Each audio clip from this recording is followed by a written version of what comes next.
See, this time I switched the order of the problems around. Why? Because I forgot to order them in the first place. So they did not go in order of difficulty.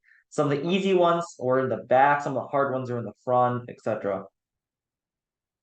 So yeah, you might have realized some of the ones in the start were a lot harder than you thought, and some of the ones like question 5 was actually very easy because I forgot to order the questions. But, Anyways, number 1. So we know that P and Q are real numbers. So what do we know? P comma Q are in the realm of reals. And we have 3P plus 4 plus 4P plus 11 equals 7P plus Q. We want to solve for Q. Let's just expand. And that's something easy we can work with.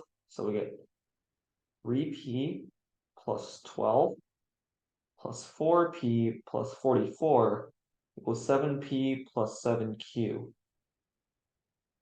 Okay, so we want to find Q. So let's find P in terms of Q. So with 7P plus 56 is equal to 7P plus 7Q. Okay, what else do we know? These cancel. We get 56 equals 7Q. Q is 8.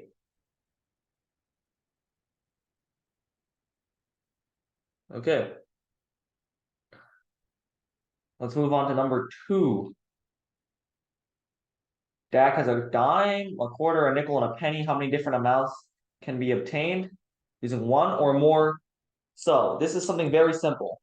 There's actually something we can do. We can express this as for, let's say, penny, dime, nickel, quarter. We can say, do we include it or not include it? But to do this, and we know that for the penny, we can either include it or not include it. We have two options. Dime, we can include it or not include it. Two options. Nickel, we can include it or not include it. Two options. Quarter, we can include it or not include it. Two options, which tells us there's 16 total options. But the one case where we don't include them all doesn't work because it says we have to use at least one coin. So we have to subtract 1 to get 15. But first, we have to check if there's any double counting. So say if you're doing numbers 2, 3, and coins are worth 2, 3, and 5, 2 and 3 is equal to, so having these two coins is equal just to using this one coin. So we need to check if the sum of any 2 or 3 coins is equivalent to the sum of any other. So what I'm saying is the sum of any permutation of these coins and any selection of these coins can't be equal to another. So is there any way to make a nickel out of these coins? No. Can we make a dime out of a penny and a nickel? No. Can we make a quarter out of a dime, penny, and a nickel? No. So there's no double counting in that case. So we know we have 15.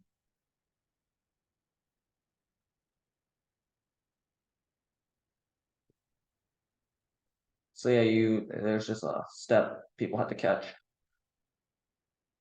Number 3, the arithmetic mean. So what does arithmetic mean? It means a plus b over 2 is equal to 6.2. B plus C over 2 is equal to 7.3. And A plus C over 2 is equal to 4.5. What if we added all these together? What does that tell us? Well, we have 2A plus 2B plus 2C over 2 is equal to 6.2 plus 7.3 plus 4.5. What is this equal to? 11.8 plus this. What is that, 20, I think? Give me a sec. No, that's not 20. It's 18. So what do we know? A plus B plus C equals 18. Okay? Yeah, and that's it. And we want to find what's the value of A plus B plus C? 18. So what do you have to do? You just have to sum them together, and yeah, then you got 18. Number 4. This one was probably a nightmare for a lot of you guys. So there's a couple ways you can do this. I'll go over the slow method and the fast method. So let's start with the slower one. So let's just count how many 1x1s can we make. There's 9 of them. How many 2x1s? And we're assuming this length. So when we say m by n, this direction is m and this direction is n. So when I say 2x1, I mean 2 this way and 1 this way. So you get this shape. And this is not equal to this. Okay, so 2x1, there are 6 of those. And 3x1s, there are 3 of them. Okay, now let's look 2x1s, because we can just build a chart like this. It's almost like our times tables. And this will allow us to count every option. And I don't want to do this. This is lazy.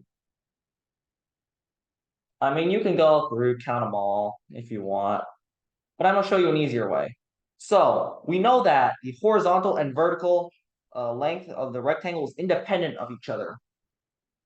So, and we know, so let's count how many total, so we want to, this is again almost sort of like thinking probability.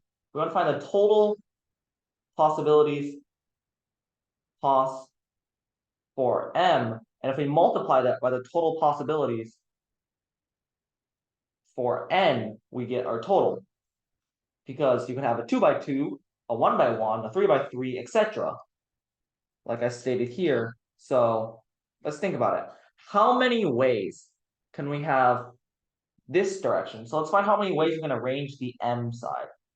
So if we're looking at purely this, we can make 1, 2, or 3. We can choose m to be 1. We have 3 ways to make that. We can choose it to be 2. We have 2 ways to make that. And if we choose all 3, there's 1 way to do that. So, this is 6.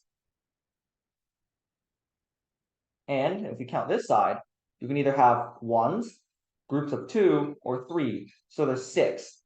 So the total possibility for the horizontal method is 6, and vertical is 6. So if you multiply them, you get 36 as the total number of rectangles.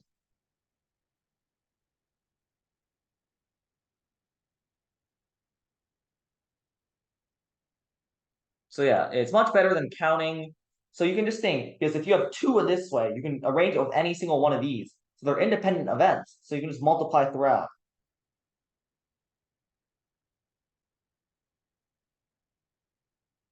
So this is a much quicker way. If I gave you, let's say, actually can build off on this.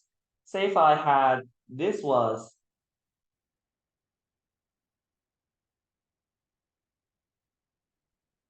and let's just say dot, dot, dot, dot, dot, dot. Let's say there are m boxes up here and n boxes up here. I want to actually branch off on this a bit. Let's think about it. Once again, how many ways can you arrange a 1 by m rectangle? Well, you have m singles, m minus 1 doubles, plus m minus 2 triples, dot, dot, dot to 1. So how many terms is this? There are, so we can do the summation for this, and we know that summation from, let's call this I equals 0 to m is what we have here, of I is equal to m times m plus 1 over 2 by our given formula. And we can apply the same logic over there, because we have 1 plus 2 dot, dot, dot to n ways, dot, dot, dot n ways, because we can make a 1 by n 1 times, a 1 by n minus 1 2 times, etc. So you have a summation from I equals, actually I'm going to switch the variable, j to n, this should be a 1, of j, which is equal to n times n plus 1 over 2. And because we're multiplying these, if you have just say they give you any rectangle, which is they don't even need to be the same length, m by n compartments, the total the total rectangles is going to be equal to,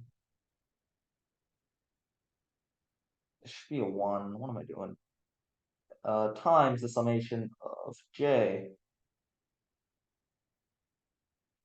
to n of j, which is equal just to m squared plus m over 2 times n plus 1, n times n plus 1 over 2.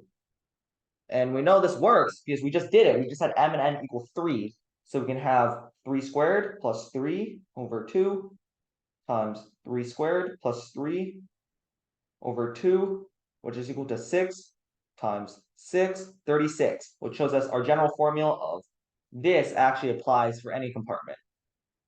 Because we just saw it works. I mean, it's not a rigorous proof, but if you were to prove it rigorously, you would see this is the formula for total rectangles for any m by n box.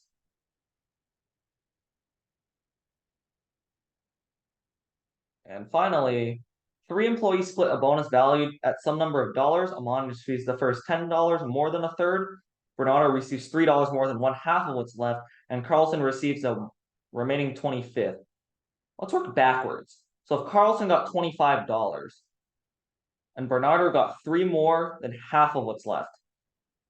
So what do we know? For Bernardo, let's just say there is B amount of money left. And how much does Bernardo get? B over 2 plus 3. That's how much money he got. So if we subtract the amount of money we started with the amount he got, we should see how much Carlson gets left, because he has the remainder. So he has $25. So we know B over 2 minus 3 is equal to $25. So B over 2 is equal to $56. And what am I? $28. I jumped ahead of myself. And B is equal to 56. So before Bernardo got any money, there's $56 left. And Amon received $10 more than a third of the total amount. So let's do that again. So the amount of money before Armin is A. And how much did he receive? He received 1/3 of A. 10 more than 1/3, so plus 10 is equal to how much is left after, which is 56. Once again, we get 2/3. A minus 10 is equal to 56. So we get 2/3 A is equal to 66. So we get A is equal to 99. There are initially $99. So the total bonus was $99.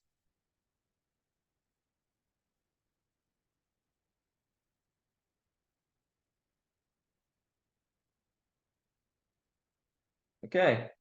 Yeah, so that's it for this set. And let's start going over last week's homework. Let me pull that up. Last week's homework. I don't actually remember what I put in that. I threw that one together really quickly, so I don't know how terrible it is.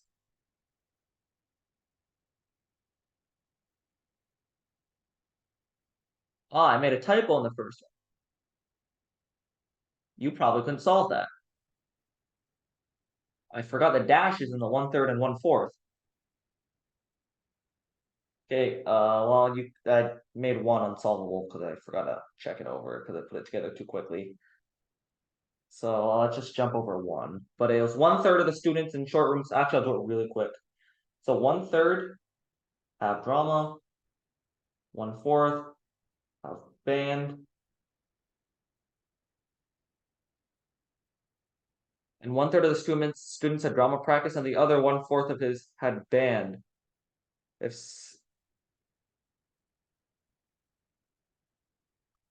what does this tell us?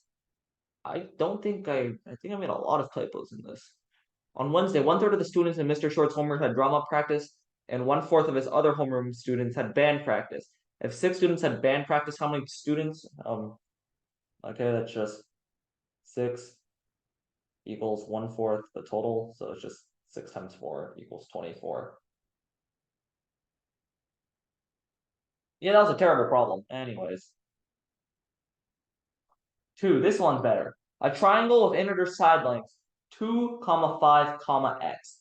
What is the median of all possible values of x? So, how do we do this? Well, if you've ever heard, you need to know the triangle inequality for this. And what is the triangle inequality? So we have the triangle side lengths A, B, C.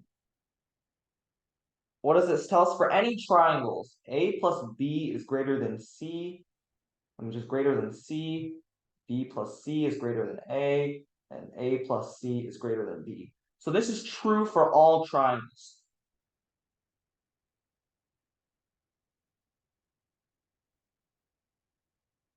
Okay. So we already know we have two side lengths, 2, 5, and x. So if we have 2, we can have 2 be A, 5 be B. So this is one way we can arrange it. So C, which is x. So x is, we know, is less than 7. What else do we know? 2 plus x is greater than 5. What does this tell us? X is greater than 3. So we have our bounds for x. So what can x be? 4, 5, or 6. What's the median? 5. Classic case of triangle inequality. You'll see this. You can even find this in the ARML, which is high-level math competition for high schoolers. You'll still even see this. Yeah, this is something you want to remember. Triangle inequality. The sum of two sides of a triangle are always greater than the third side, unless if provided it's not a degenerate triangle. And if you have a degenerate triangle, A plus B equals C, but a degenerate triangle is a line. This is a degenerate triangle. It's just a line.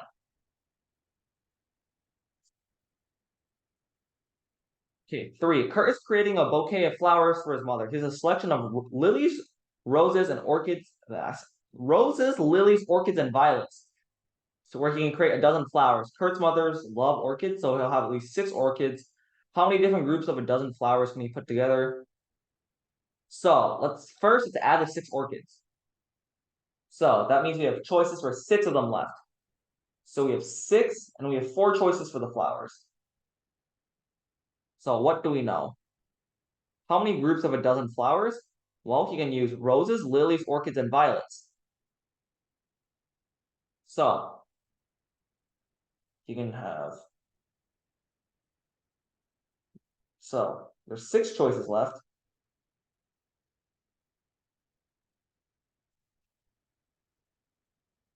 And now what do we have?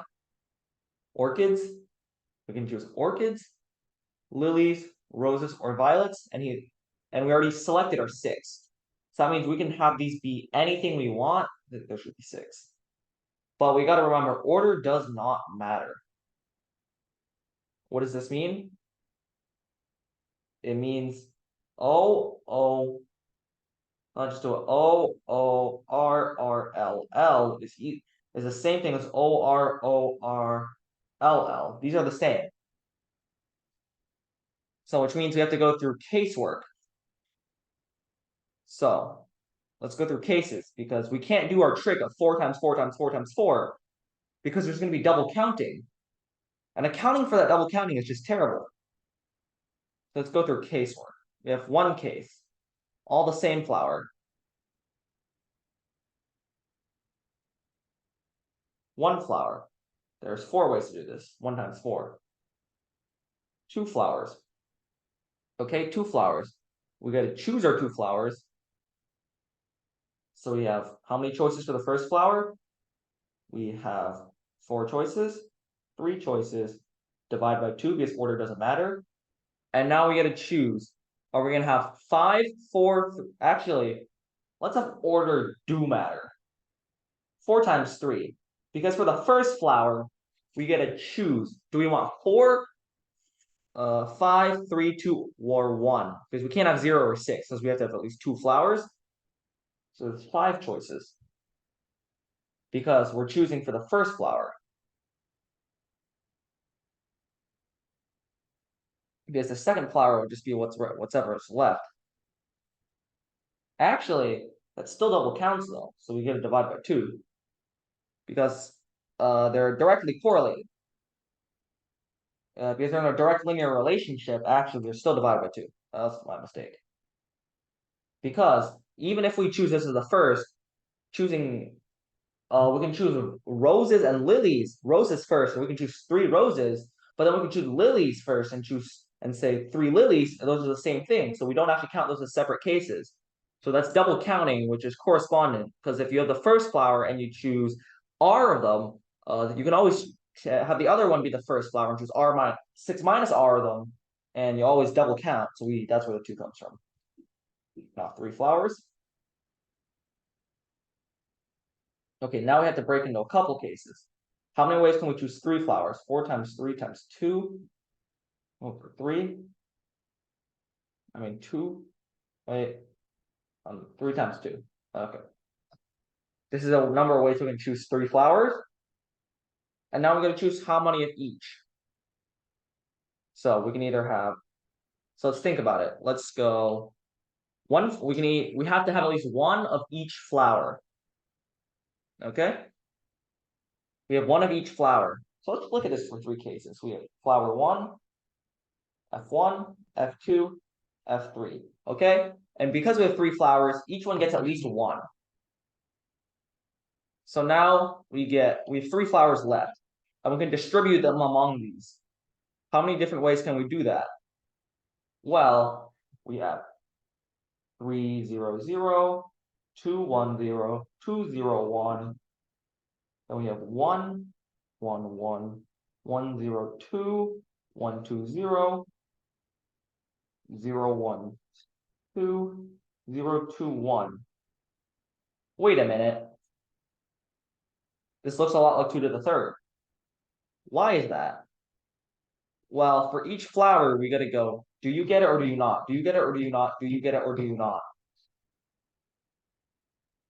That's where the 2 to the third comes from. Wait, there's the 0, 0, 3.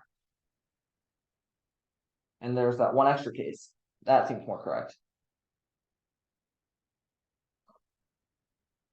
And we can see it's just a permutation of each one of these cases. So there's 9. It's 9, and then there's the case of 4 flowers. So there's only one way to choose this, and each one gets at least 1 flower. We have 1, 1, 1, 1. Okay, and now you have 2 flowers left to distribute. It's just 1. You got to choose 2. So this, you get 4 choices times 3 choices over 2. What does it tell us? You have 4 for that case. In this case, you have 30. In this case, you have 36. And in the final case, you have 6. So, which means in total, you have 106 different bouquets you can make. Okay, and for this one, 3 over x plus 2 is equal to y plus 3 over 2. If x and y are integers, what are the sum of all possible values of x? Well, so 6 is equal to xy plus 3x plus 2y plus 6. We can do that, obviously, first.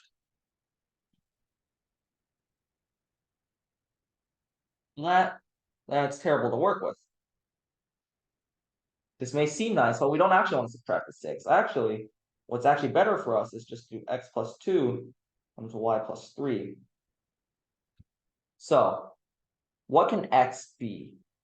Well, because we're in a ring of integers, if we want the product to be an integer, and this has to be an integer, x and y have to be integers. So what does this tell us? If x comma y are integers, this implies that x plus 2 and x plus 3 are also integers.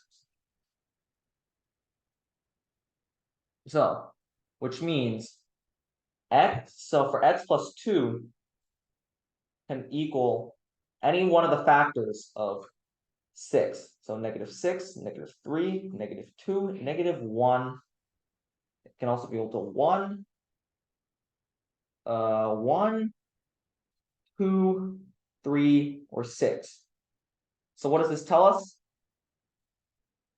That we have to subtract 2 from every single term and then add them to find the total number of possibles of x. But we know the sums to 0. And if we're subtracting from 2 to everything, we can just do, we're subtracting 2 for 8 terms plus this already sum. But we know the sum is equal to 0. So we get the sum for all possible values of x is -16. And for 5, the sequence has a property that an equals n minus 1 plus 2an minus 2 for n greater than 2. And a of 0 equals 4. And a of 4 equals 26. What is a of 5? So we can actually create a pretty simple thing. Let's do this. We have let a of 1 equals x. Okay? So we have a of 0 and a of 1, which means we're going to find a of 2 is equal to a of 1 plus 2 times a of 0. So a of 2 is equal to x plus 8, which means a of 3 is equal to x plus 8 plus 2x, which means it's equal to 3x plus 8. Okay, x of 4 is equal to 3x plus 8 plus 2x plus 16, because we're multiplying this by that. Okay, so what do we get? 5x plus 24 equals 26. What does this tell us about x? Well, we know x is 2/5 now. Okay, that's nice. And which means for x of a of 5, we get a of 4 plus a of 3. What is a of 4? We know it's 26 plus 2 times. So 6x plus 16 is a of 3. I think I made a mistake calculating a. No, I didn't. No, a of 3. No, it's correct. So which means we get 42 plus 6x. What did we say x was? 2/5. So we get 42 plus 12/5 is equal to 44 and 2/5 is your answer for a of 5. But they want a common fraction, so we have to move this 2 over 5. And there's it. That is the homework. I can tab back in. Okay.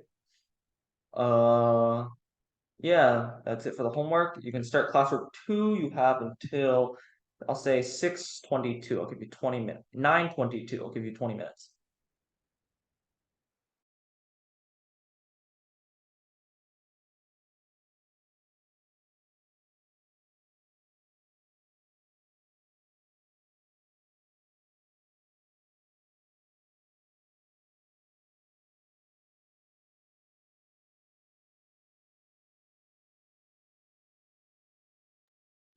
I have to fix question 4. Give me a second. I just realized it's formatted wrong.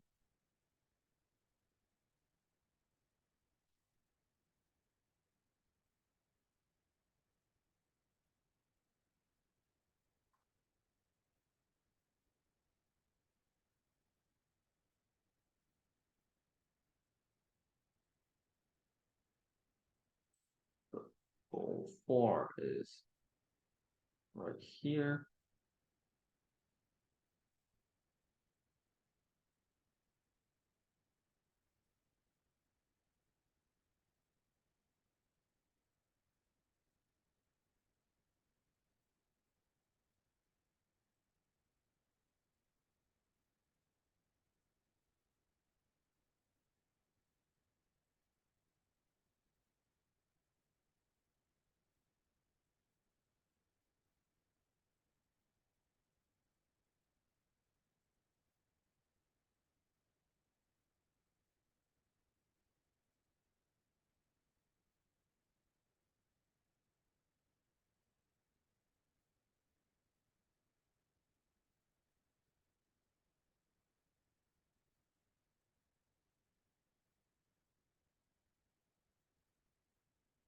I should have fixed the thing for question 4.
Okay, let's start with the final set of questions. Send your answers in if you haven't. And this set, a line is tangent to a circle at point 2,5, and a parallel line is tangent to a circle at 8,3. What is the common slope of the two lines? So, fun fact, if you didn't know this, a line that is tangent to, so let's say this, a line that is tangent is actually perpendicular to the center. So what does this tell us? If the points 8, 13 and 2, 5, and because they're parallel, they must be exactly opposite of each other. Because two tangent lines on a circle will always intersect unless they're diametrically opposite of each other. And we do have them diametrically opposite. So the line that connects them must be parallel to the slope of the lines. So what do we know? We know that these are the points that connect them. So the points in this slope of the parallel line is the rise over run. So we know this slope is 4. What does this tell us? The slope of the parallel line times 4 is equal to -1. So the slope of the parallel line is equal to -1/4. Pretty simple problem. Just test if you know your basic geometry facts. Okay. Number 2, for a particular list of 4 integers, the mean, median, and range are the same value. If the smallest integer in the list is 10, the greatest value of the integer is... So we have 10, right? And we want to find the largest possible value. And the mean, median, and range have to be the same. Okay. So, how do we think about this? Well, we want the biggest possible number, obviously. Which means we want the largest possible range, which means we want the largest possible, but we don't want the median and mean. So we can't just choose some arbitrarily large number. Like say if we were to choose like 100, that wouldn't really work because you have to bring the median and average down. So let's think about it. Let's find a number x. Let's call these a, b. A, b can be whatever we want. Let's find a number x. I only want the largest possible value of this integer. Okay? Let's think. What's the biggest we can go? So we want the mean and median also to be as great as possible. So for the greatest possible mean and the median, what does this tell us? The median, because it's an even number, is actually equal to the mean of the two numbers here.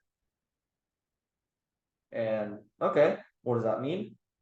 That the mean of this entire set must be equal to the mean of the middle two numbers, right? So what do we know now? The mean of everything is equal to the mean of these two numbers. So of the two in the middle. So we want their mean to be as large as possible. Okay? But we also want the range is now what we have to deal with because we've used the median and mean fact. So because these two have to have the same mean, without loss of generality, we can let A equals B, which equals the mean, which is this denoted by this. This is the symbol for mean, if you didn't know. So we get A.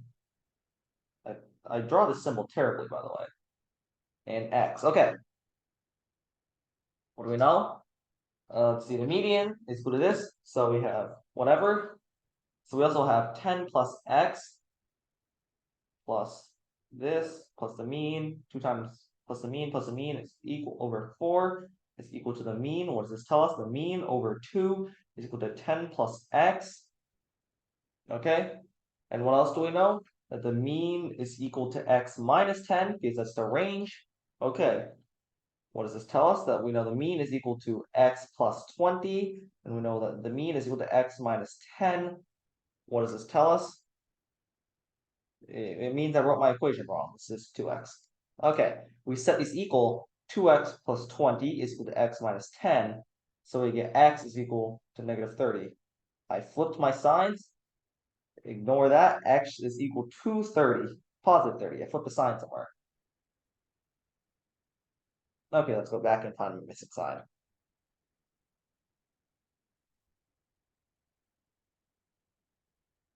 So we take this, we subtract a half the mean from both sides, okay? We have a range which is equal to the mean, okay? Multiply by 2 on both sides, we set them equal, x is equal to.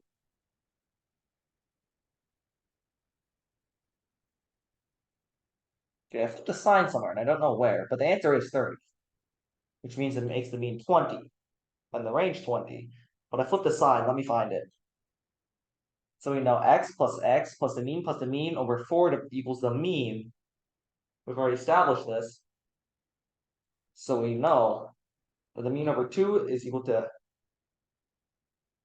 I see now. Oh, this is still over 4.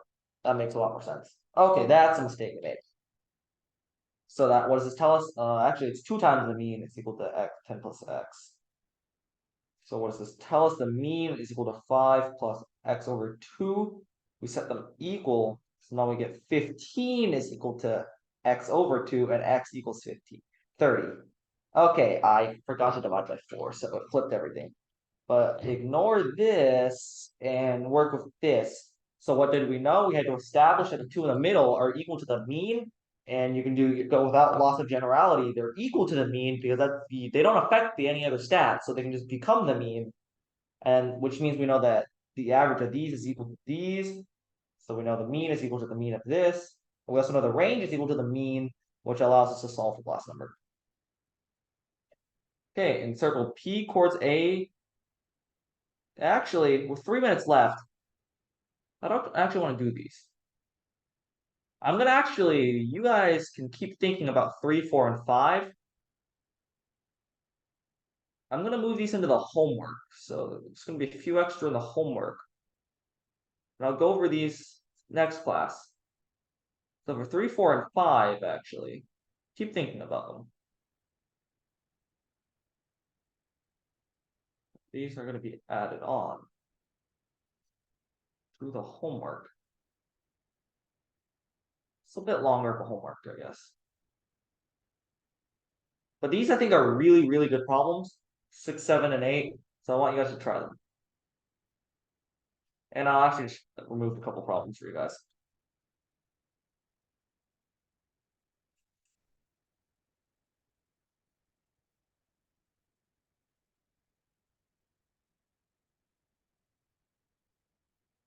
There, I removed a couple of problems for you guys, so it still is 5 problems. But yeah, that's your homework now. Yeah, I'm gonna just call it there for today. So for your homework, I removed a couple problems and just threw 4, 3, 4, 5 in, so you can try those. Yeah, that's it for today. You guys are good to go.